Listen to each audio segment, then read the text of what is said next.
Welcome to Invested in Climate. Protecting the planet and decarbonizing the global economy is the challenge of our time. We all have a role to play, and the opportunity we face is unprecedented. Invested in Climate aims to help people do more to address climate change through their work, investment, lifestyle, and activism. I'm your host, Jason Rissman. I support a growing community of top climate and ESG leaders as the Chief Experience Officer at NationsWell, and I'm an advisor to the climate practice at IDEO. I'm also an investor and startup advisor, and when it comes to climate action, I know I'll be a lifelong learner, always looking to have more impact. If you like what you hear, give us a good rating on Apple, Spotify, or wherever you found us. Sign up for updates and suggest ideas for future episodes at investedinclimate.com. Follow us on social, subscribe, and spread the word. Thanks for joining. We really have our sights set on scaling our fleets to tens of thousands of vehicles by 2025. Again, our goal here is to scale to gigaton carbon emissions. And the reason for that is really we have a climate mission and we need to get there fast. And we believe that the technology is what can us scale very quickly.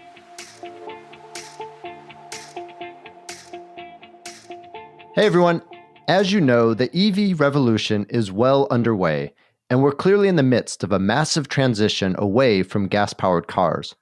Consumers are opting for EVs not only to end their costly dependence on fossil fuels, but also because electric vehicles are often just better cars. For fleet managers, the calculus is different and more challenging. Switching to EVs requires not just an upfront investment, but also operational changes to dealing with charging. This is an important problem to solve given the vast number of intensively used fleet-owned vehicles on the road.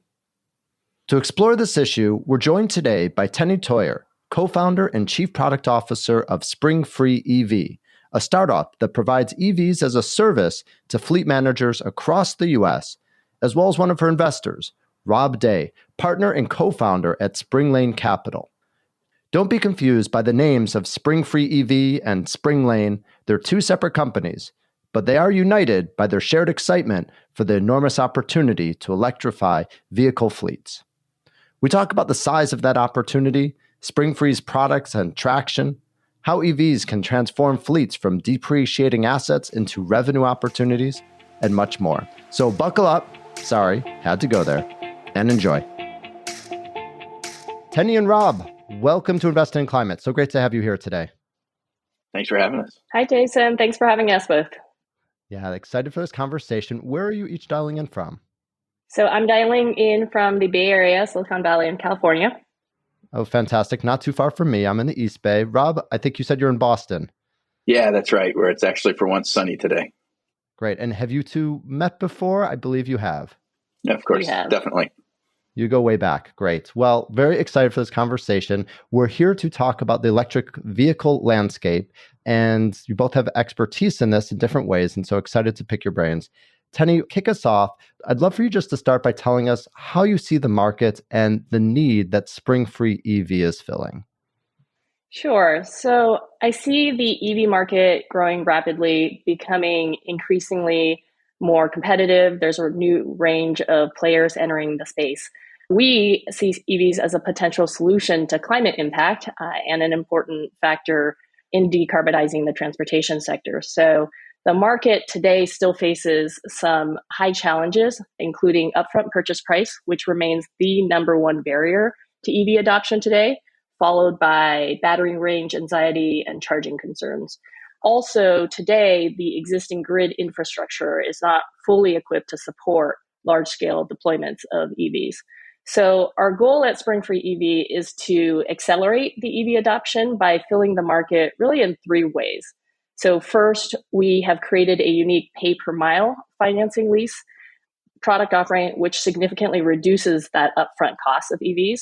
Today, we are targeting fleet managers with high mileage utilization of their vehicles, and thus those vehicles generate typically, obviously, greater carbon avoidance than vehicles that are not driven as much.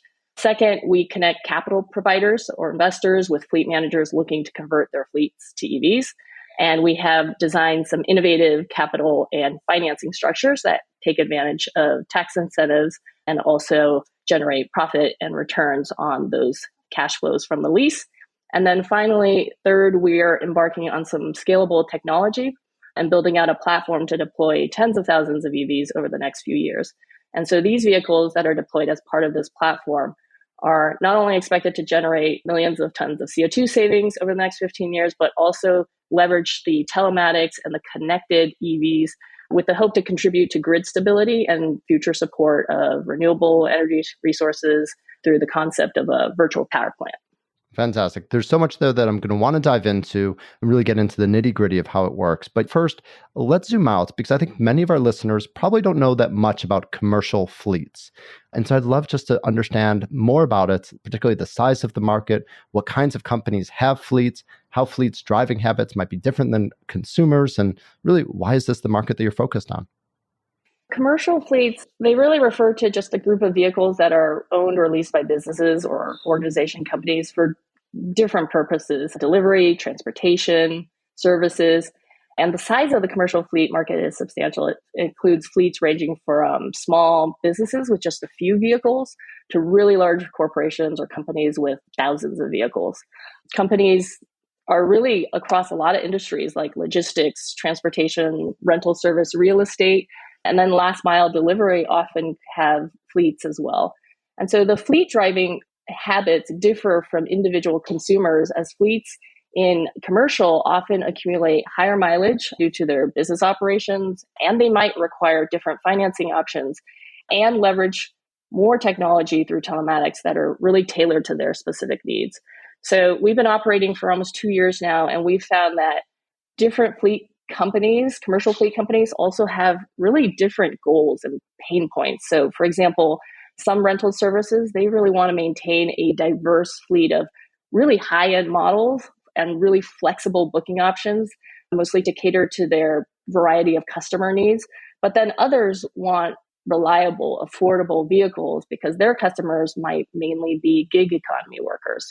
In addition to the vehicles, they also want to offer resources, educational resources to their renters, so that it's really about maximizing income in the gig economy. So for us, that really just means listening really carefully to our customers, figuring out how we can help and partner so that our fleet managers are not only sustaining the vehicles that they have and transitioning either their gas-powered cars over to EVs, but also help them grow. And give us a sense of the scale. How many companies have fleets, and how many cars are there on the road that are owned by fleets? It's in the tens of thousands for fleet managers, the ones that we are targeting right now, small, medium-sized businesses, and millions, in the tens of millions of cars that are on the road today. Great. Thank you, Tenny. Rob, let's bring you in here. As an investor, how do you see the market that Tenny's describing? Well, first of all, as an investor, it's hard to ignore the electric vehicle revolution that's underway, right? It's very clear when you look at how the entire auto OEM market is shifting to electric, that this is a major megatrend that's going to be years and years ahead in the making. And yet, while increasingly you see electric vehicles on the road, particularly for some parts of that market, you just haven't seen the penetration yet, right? So there's lots of room to run in terms of electrifying vehicles. But then as an investor, you really got to think about it in terms of not just the vehicles themselves, but also all of the various parts required to make the whole system work. And while I'm not fully a venture investor these days at Spring Lane, I spent most of the formative years of my investing career as a venture investor. And I know that one of the things you really look for as a venture investor quite often is who can take a big slice of a market, right? So first and foremost, huge market, huge opportunity overall. But for parts of it, you're definitely going to not see winner take all, right? So if you think about like all the different vehicle makes and models and the like that are going to be required out there, I think if you think about like consumer vehicles and sedans, you can start to see a few key winners. But then when you think about all the different types of vehicles you see on the road every day, that's a lot more than just a few makes and models of sedans, right? Especially as you get into the commercial vehicles types that Tenny was talking about. So I think there you're going to see a proliferation of completely different approaches to what the vehicles look like. But one thing they all have in common is they're all going to need to get charged. One of the things, though, that's going to be challenging from a C&I perspective, from a commercial and industrial perspective, is those charging situations also won't be winner take all. If you're thinking about how do I charge an 18-wheeler, how do I charge a flower delivery van, how do I charge my personal vehicle, those are all completely different use cases, completely different charging needs, some of them much more tied to specific real estate than others. Whereas the one thing that I think is fairly constant across all of those is what Tenny was saying. The vehicles are more expensive upfront. And so trying to figure out the financial side of all of this, the economic side of all of this, is going to be a consistent refrain, not only across all of the electric vehicles fleet, but particularly among commercial vehicles. So Tenny gave a sense of the magnitude of the C&I market in terms of the number of cars that are out there. Tens of thousands. I saw a number of 200,000 C&I fleets in the US recently. One of the things, though, that's interesting in that is all of these different fleets, all of these different approaches, they just simply are going to have a very hard time getting fully electrified within a short amount of time, because the latest figure I also saw was out of those tens of millions of cars that are out there on the road within C&I fleets, only about 40,000 of them became electric last year. Whereas we're used to seeing consumer vehicles out there now, the sedan, the Teslas, Chevy Bolts, increasing proliferation of those kind. The C&I fleet is just largely untapped. And so that's one of the reasons it also looks like a really exciting opportunity to investors. Is there something that you think is particularly holding back those C&I fleets? Is it the lack of vehicles or financing, perhaps? I think it's because of what I was saying before about the complexity of it, and also just the higher duty needs of that market, right? So longer distances, you tend to really need your delivery van to be able to do a full route every day. You really need to be able to have the specific vehicle that is suited for that particular application. In many cases, you have fleets that are tied to a particular lot already, the parking lot basically, and service lot for some of these fleets. And yet that might not be where it's very easy to put in chargers, right? So it's all of the complications that Tenny was talking about a few minutes ago, times a multiple in terms of the complexity. Thanks, Rob. Tenny, I'd love to learn more about the financial product that Springfree EV has designed for fleet owners. And I've read that you're able to cut the cost of EV ownership in half for commercial fleet owners. Is that right? And how are you able to do that? That's correct. So we've designed it's really a usage-based or pay-per-mile financial product that significantly reduces that upfront cost. It's really that upfront cost that we are associating as the major barrier to adoption of EVs for commercial fleet managers, and how do we make those EVs more accessible? And so we offer multiple short-term lease options, and that approach encourages more businesses to consider EVs as a potentially viable option for them. We can bill customers on a pay-per-mile basis because we're maintaining several, they're called over-the-air OTA integrations with multiple EV makes and models. And so by integrating directly with the embedded connectivity of these vehicles, we can read critical telemetry, including the odometers and location, but we can also write vehicle commands like start, schedule, charging. And so these connected car capabilities open up just really new revenue streams, including remote fleet management, again, potentially eventually virtual power plants, and even before virtual power plants or vehicle to grid capabilities, we can do time of use, scheduled charging, really just smart and managed charging by communicating directly with the vehicle. And so that asset management by monitoring or sending alerts really help to manage risk. Also, we take a really alternative approach to EV underwriting. So traditional lenders may only look at counterparty, but we also take in factors like vehicle performance, which allows us to cater to specifically high mileage vehicles. And so this per mile financing structure is really what unlocks and aligns that cost structure with the expected earnings of a potential fleet manager, which really then encourages and enhances the affordability. We're also building out ways to predict depreciation and battery health degradation more accurately. The way we're doing this, or our approach, is really to evaluate multiple fleet managers in different markets and different geographies with different weather and seasonality patterns. And so this enables us to recommend specific EVs and trims that might perform well or better in a particular market and potentially depreciate less.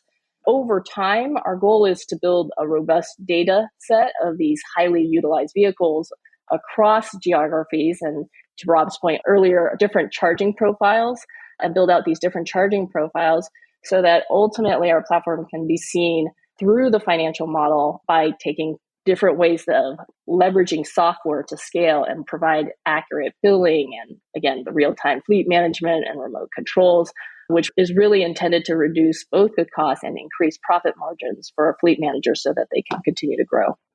Well, let's go deeper into that, particularly around improving the profit margins. And one of the things that we've learned on the consumer adoption and really the rapid growth of consumer adoption of EVs is that it's not just about it being a car that's better for the environment, but that it's often, increasingly, a better car that just happens to be electric.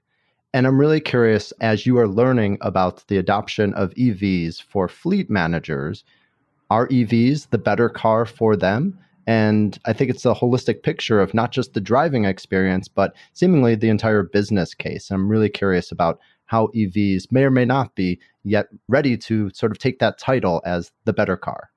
It's a great reflection on some of the operations of our fleet managers. So I think early on, it's really important for fleet managers to look holistically at the EVs and their business and how to operate them, how to rent them out, how to really treat them a little bit different from your typical gas-powered or ICE vehicles, partially because of the charging needs of the vehicles, but really mostly because, again, it doesn't require the fuel, there's lower cost of maintenance, and all of these different factors are taken into consideration for a fleet managers. The most successful fleet managers take those into account. We've heard stories with our fleet managers providing a charge card, for example, inside the glove compartment, or ensuring that there is a phone number to call. There are services out there that will give you think of AAA coming in to give you 5 gallons of gas. There are services out there that will give you a little boost of charge so that you can get to the next charging station. That type of customer service really allows renters to ease any potential anxiety about renting it in the first place or using it in the first place. And then also being able to bring the car back and making sure that they're fully charged. Some will even optimize and ask renters ahead of time, where do you intend to go? How long do you intend to drive for, to really match the vehicle range together with the intention and use cases for those vehicles. I think where it translates over to the consumer side as well is, especially again, when you're thinking about everyday driving, what are your typical needs? You're really staying typically within a certain radius, being able to plan those charges, being able to find whether it is at work, at home, in between the public charging stations. And it just takes a little bit more planning. Vehicles themselves are typically seen as a depreciating asset. And what we are finding is that EVs themselves can be a revenue generating asset, particularly as we are transitioning right now and more fleet managers, commercial fleet managers, as well as consumers are adopting those. In the further out future, utilities are paying for, again, shaving off peak charging times and being able to charge at certain times, and also eventually being able to push the energy back into the grid and paying for those services. Rob, let's bring you back in here. Thank you, Tenny. Rob, Spring Free EV is far from being the only EV financing company today. It's really a hot market with many other companies offering financial products and services to accelerate EV adoption. So I'm curious, how does Spring Free stand out in your eyes? I'll push back a little bit on the premise of it, and that, and I'll sort of go to answering your question as well, and that I don't see too many pure play financing platforms out there for EVs yet. There are a couple, but Spring Free is really in a leadership position from that perspective, from what we can see. There are a number of platforms out there that are looking to help electrify commercial and industrial vehicle fleets. But quite often, they're dealing more with the more heavy-duty types of vehicles, and they're going to a particular fleet manager and saying, hey, you've got some particular needs, and it's going to be really challenging you to figure out the vehicles, the financing, and the charging. So we'll just try to be an easy button for you. We'll take all of that headache off of your hands, and we'll tackle that.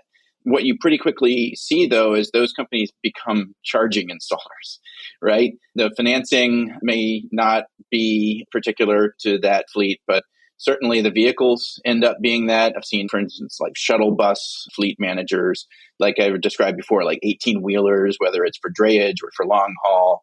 And there are some pretty interesting companies trying to tackle a lot of that. But in many cases, they end up having to go to one of those fleets and saying, okay, great. Well, you're going to really need to have to figure out, though, how your 18-wheelers are going to charge. So let's go to your distribution center, and we'll also install fast chargers at that distribution center. And all of a sudden, you're much more of a project manager around installing chargers rather than being a financing platform. So that's why I said I don't see too many pure plays in that. And that is perhaps the biggest differentiator. But another huge differentiator for us, as you can hear just listening to Tenny, is the team. This is a team that was purposely built out of leaders in the tech space, out of the financial world, really got to understand financing and structures and legal structures to make this work. So that's real specialized knowledge, and who come out of the automotive services industry as well. Again, very specialized knowledge. And ultimately, at the end of the day, you're talking about being able to do asset management on a lot of vehicles out there and have to build a technology platform that's going to be able to scale with that. If you just think about the complexities of what Tenny's pulled together. And what we really liked about them is that they'd already gone through that. When we found Spring Free, they already had momentum around being able to build out a collection of fleet managers who were already driving vehicles on the road. A lot of the folks that are out there who have announced, hey, we're a EV financing platform. If you look at the number of vehicles, it's well under 100. And we've already ourselves financed over 100 of Spring Free's fleet vehicles out there. And that was after coming along after they'd already done a couple of years worth of building out the business itself and getting vehicles out there. So it's the momentum around it. It's the specialized know-how. And the last thing I'll say is just the sheer pragmatism of how they're doing it. It's very audacious, the goals that they're going after, and very audacious, the scope of what they can tackle within the EV space over time. But rather than get sucked into specialized vehicles and new models and trying to figure all of that out, they found that there are a lot of the C&I fleets out there that are just driving sedans, right? That are driving essentially the consumer vehicles that are already very familiar and for which there are lots of charging options. I mean, you heard that in Tenny's previous answer. Finding those types of fleet managers and helping service their needs first is one of the major reasons why Spring Free has been able to ramp up their volumes so quickly. Let's go deeper into those short-term goals. And Rob, now that they have a product that's seemingly about execution for Tenny and her team, what do you see as the most important milestones that Spring Free EV should be pursuing right now? I mean, there's going to be some obvious ones around volumes. We think about the 3 C's for this company being cars, customers, and capital. And as a financial platform, they're obviously bringing together all of those 3 at once. Really think of them as being like a marketplace for bringing those 3 together and matchmaking. We have specific volume goals attached to all of them that are pretty aggressive. For instance, measure in the thousands, as Tenny said, of vehicles over a fairly short amount of time. And we're starting to see those volumes come together pretty nicely here, even since just formalizing our investment with the company earlier this year. Just some really great commercial progress in that score. But as an investor, too, what I would say is we look at things as well in terms of operating metrics and making them very predictable and replicable. I think a major milestone for the company will be, as they're seeing this strong growth, getting to where on each of those 3 C's, you also see, like I said, very predictable metrics where you understand, okay, if I put money into marketing to go find fleet managers and I put in this dollars and I know I'm going to go through this process, I'm going to get this many leads and they're going to convert at this level. And similar on the capital side, similar on the vehicle side, even in terms of thinking about the operations around the vehicles and the asset management, like I said. Predictability is when you start to really realize, okay, this company is ready to blow the doors off, if you forget the obvious pun. Thanks, Rob. Tenny, cars, customers, capital, how's it going? We love the 3 C's. That really helps frame us. We've been talking about it more in terms of capital, demand, and vehicles, but it is the 3 C's. And our progress, I think, is quite promising. Obviously, we secured our funding, which consists of both a debt facility to purchase vehicles, as well as the Series A equity investment. This investment, which of course was led by Rob, which we have found to be just a great partner in working with us and helping us both really think through our operations, think through key critical needs, as well as helping us get our message out. And so generally, we are seeing EVs have a strong surge in demand in the market. And as Rob mentioned, we've already deployed hundreds of EVs. We've already worked with hundreds of fleet managers. And our plan is to double that figure to thousands of vehicles within this coming year. And looking ahead, though, we really have our sights set on scaling our fleets to tens of thousands of vehicles by 2025. Again, our goal here is to scale to gigaton carbon emissions. And the reason for that is really we have a climate mission and we need to get there fast. And we believe that The technology is what can us scale very quickly. We're currently in more than 20 different geolocations across 8 states. Some of the more obvious ones, California, Texas, Florida. We're in Georgia, New Jersey, Arizona, Illinois, and Colorado. We're also assessing potential new markets for future expansion. One of our advantages really lies in dispersing our fleets across multiple locations. We believe that this approach enables us to avoid the need for this, again, extensive grid and charging infrastructure support, which can be really time consuming and costly, especially to start and initially to start there. Again, unlike some of the larger rental car companies, they often have to concentrate their EVs in a limited number of locations. Our widespread distributions just really allows for that greater efficiency and greater flexibility over the long term. Love that you have a gigaton goal. That's really exciting. What will it take you to get there, both in terms of the number of cars as well as the changes or developments in the market? Yeah, that definitely will require both a platform, building out this platform that not only we are using, but others are leveraging as well. And that is the gigaton is really what gets us to hundreds of millions of EVs out there on the road. And let's talk longer term. Your company is focused on accelerating EV adoption through improving the financing options companies face.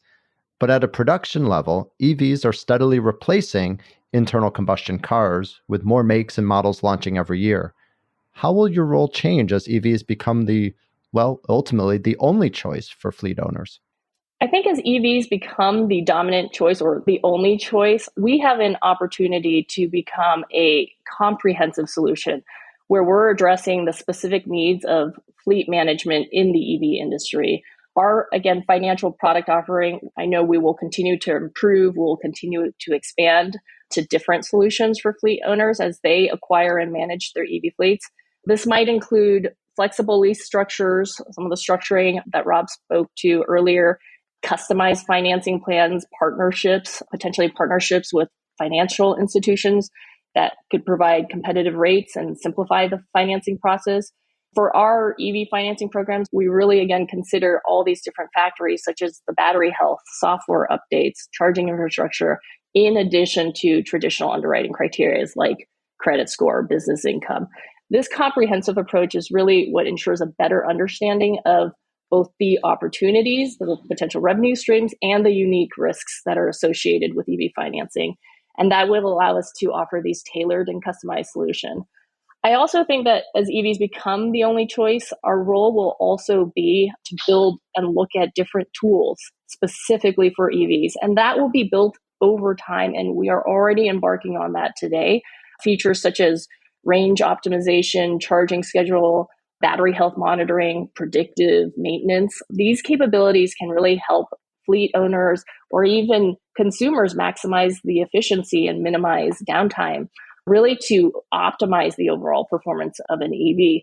I think the other piece of it is as more EVs come out, more makes, more models become available, we envision our platform to be able to update our offerings and include a wide range of these types of EVs so that fleet managers or fleet owners can explore and choose or maybe even try before they buy from a diverse selection based on their specific requirements.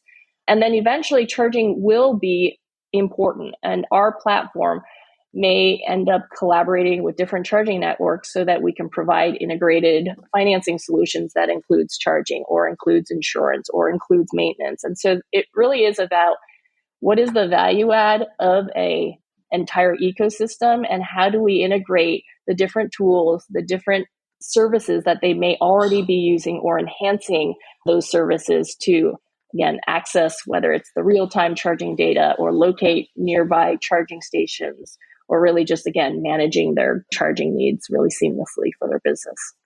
Thanks, Tony. Clearly, many roles that you can play and really highlights both the complexity of the ecosystem as well as the need for cohesive players like your company. Rob, you've been in the space for a long time. I'd love to hear your perspective on how this market is developing. And if you don't mind taking a quick step back, first tell us about how and when you got involved in climate investing and how you see this market evolving, especially given the historical context that you have. Yeah, and you're right. I've been involved in the market as an investor now for an increasingly embarrassingly long amount of time.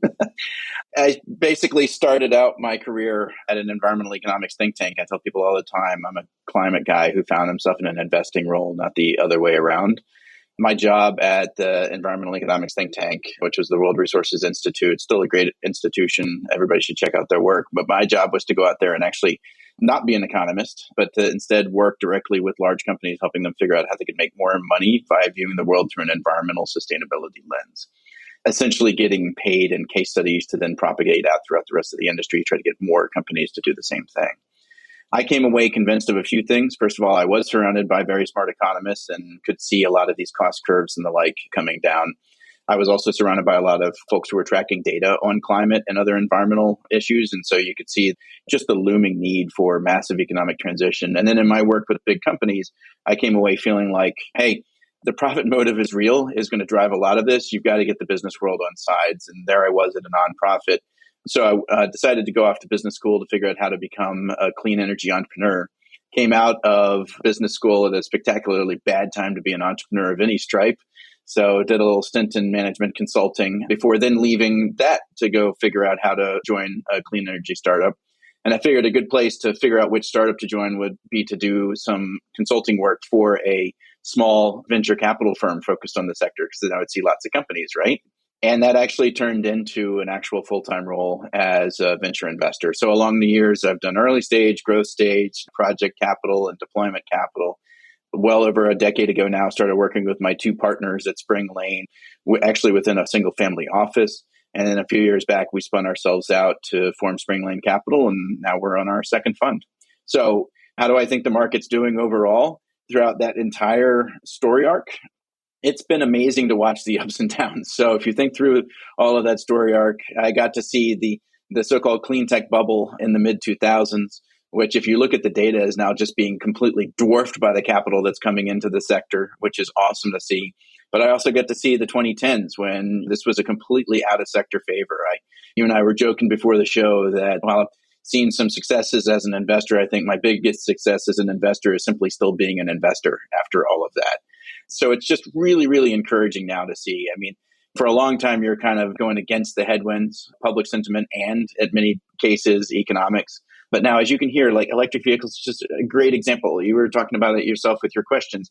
Now, the value proposition of these clean technologies, electric vehicles, renewable energy, getting into a lot of these other areas as well, it's just very, very clear. I think everybody can see it now. And so not only are the markets taking off, but also just to see the sheer commitment of investment dollars coming in is just really exciting to see. And Rob, your firm, Spring Lane Capital, it's not a typical venture investor, but rather a private equity firm that focuses on offering hybrid project capital. Tell us more about Spring Lane's unique approach and why you think it's needed for climate companies today. Yeah, so like I said, me and my partners were at a single family office where we were able to do a number of different types of investments. We also helped form an entire group of like-minded family offices where we were all sharing stories with each other. It's a group now called the Creo Syndicate. I encourage everybody to check it out. It's really grown and is a great group of folks. We're not officially members anymore, of course, because we're not a family office, but we still get to hang around a bit. And in doing our own work and seeing as investors and seeing what everybody else was doing, we kept seeing again and again a recurring theme. A lot of the solutions were increasingly ready for prime time. They were increasingly small and distributed. I mean, Tenny was talking before about over the era and information and telematics. Well, you can extrapolate that to other forms of IT automation, telecommunications. So now you can run a fleet of, say, distributed wastewater treatment systems from a single headquarters, which you couldn't do before. What that meant was there was a major capital gap in the early going of deploying these solutions. So you would get a CEO come back to us, say, I just sold a $20 million wastewater treatment system, to pick on that same example. Like, great, that's awesome. What is that, number 2 or number 3? Yeah, that's right. But it took a bunch of months, but finally got a second one sold. Great. So what's next? Well, now I need $20 million. Because these things aren't really intended to be funded by venture capital, which is intended to be much more of a sort of headquarters activity than putting steel in the ground or steel on wheels out there somewhere. There's a real mismatch because traditional project finance can't go that small and doesn't want to go that early. What a venture capitalist thinks is successfully commercialized is light years away from what a traditional infrastructure investor thinks is ready for them. There was this gap in the first 2 to 3 years with a deployment, particularly for these smaller scale, basically sub-utility scale assets. And we and others cut our teeth on solving that in the solar space. Some years back, we were on the forefront of doing that with Resi Solar and with community solar. And we learned a recipe, and we learned that our team ourselves were well suited for being able to play that role of being that first 2 to 3 years worth of institutional deployment capital. And that's what we do. So you mentioned our hybrid capital approach. It's really 1 foot in growth equity and 1 foot in project finance. In that we find the companies like a Spring Free that already have early momentum, and that with our capital and with what help that we can provide, rolling up our sleeves and trying to be as helpful in value creation as we can, and really honing their own institutional grade project delivery and asset management. Then what we found in the solar space, and we've now seen it through our activities in Springland Capital, is if we can do that and provide all of that, the capital and the services and the help for those first 2 to 3 years worth for a platform, then there's billions upon billions of dollars of capital waiting on Wall Street and elsewhere that is eager to be given that permission to jump in and take it to the next level. Great. And beyond EV financing, what else are you excited about right now? Yeah, so we cover basically all of environmental sustainability. We cover energy, food, water, waste, and transportation. We have also invested in EV charging. So we've got a company in that space. Maybe that'll end up being a collaborator with Spring Free down the road along the ways that Tenny was describing. But we're also invested into waste to value, really circular economy stuff. We are invested in a distributed wastewater treatment platform that wasn't just a made-up example. We're invested in indoor agriculture. We spend a lot of time looking at things like microgrids, really solar plus storage. That's an area I think is particularly exciting right now, aside from EVs. For instance, is still attached to EVs, because if you think about all those places where we're going to need to put chargers where the grid may not be capable, what better way to do that than to augment it with solar plus storage? And also, if you think about the rising risk of climate-related disasters and the business disruptions that we've already seen around that all over the country, we're increasingly seeing businesses clamor for reliable uptime in the form of on-site solar plus storage. So that's a pretty exciting place. And then we also get into the demand side of it too. So one of the things that you wouldn't think is necessarily within our scope, but we're pretty proud of, is a company called Soluna Computing, which is basically trying to help utility scale wind and solar farms by placing flexible load right there on site in the form of flexible data centers. And it's a unique design for doing computing. But when you can do that, then all of this talk in places like Texas and the like, where everybody's all up in arms about the quote intermittent renewables, just throw that all out the window, because now you can provide a very firm demand right there, but flexible as needed to provide a firm resource net of that back into the grid, and thereby enable a lot more solar and wind farms. So we're really covering a lot of areas like that, but you can tell it's everything from things as prosaic as composting through data centers and electric vehicles. Thank you, Rob. I, for one, am really glad that you were able to stick it out and that you are still an investor in climate. Me too. Supporting it. Yeah. Focusing on a lot of important companies. So thanks for sharing. Tenny, let's close out with you and what else you're seeing and hoping to see beyond financing for fleet owners to truly accelerate EV adoption. What else do you think needs to happen? I think truly accelerating EV adoption requires a multifaceted approach. From many conversations with our fleet managers, fleet customers, we've heard that the primary motivation behind today's consumers turning to alternative programs like short-term rentals or subscriptions for EVs really includes the desire to try it before they commit to a purchase. And that whole try before you buy approach appeals to many people because it just allows them to experience the benefits of driving an EV. And it helps them better understand the technology, the range, the charging, and alleviate any potential uncertainties they might have. Flexibility is also a significant factor. So again, the short-term rentals, for example, really enable consumers to switch between different EV models or revert to, in some cases, traditional gas vehicle if an EV doesn't suit their need. So again, we're focused today on lower upfront costs because we believe that lowers the barriers to entry for both fleet operators, but eventually consumers as well, who might otherwise just be deterred by that high initial cost. But we're also seeing the need for raising awareness about the benefits of EVs, dispelling really what is just common misconceptions. So educating both fleet managers and consumers about lower operating costs, environmental advantages, advancements that continue in both battery and the EV technology can also help overcome some of that resistance or skepticism. And then really just like these talks, collaborating with industry experts, people out there in the media, environmental organizations, really just to put out accurate information and showcase these success stories can, I think, drive interest and confidence in the EVs. And then we've already talked about charging infrastructure. That needs to continue, supportive policies. We also want to make sure we continue to collaborate with auto manufacturers and integrating these EVs with renewable energy and smart grid technologies. And so I think if we're able to address all of these different aspects collectively, we can drive widespread adoptions of EVs. Governments are also playing a crucial role in implementing these policies and incentives, the financial incentives such as tax credits or rebates and grants. And these policies really help promote the installation of EV charging infrastructure, but also really prioritize the EV adoption in both public transportation, government fleets, commercial fleets, and consumer vehicles. These honest collaborations, conversations, discussions, and really putting that out there, I think those are all really crucial, and working together to develop more affordable and diverse EV models. Those are just some of the things, but I think those are some of the basic building blocks that are needed, but we're already seeing it happening today. Let's just get those stories out.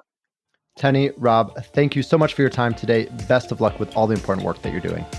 Thank you. Great. Thank you, Jason. Thanks for joining us for this episode of Invested in Climate. Please remember to rate us on Apple, Spotify, or Google. Find show notes, sign up for updates, get in touch, and visualize your climate action at investedinclimate.com. This podcast is for informational and entertainment purposes only and does not constitute financial, accounting, or legal advice. Thanks again.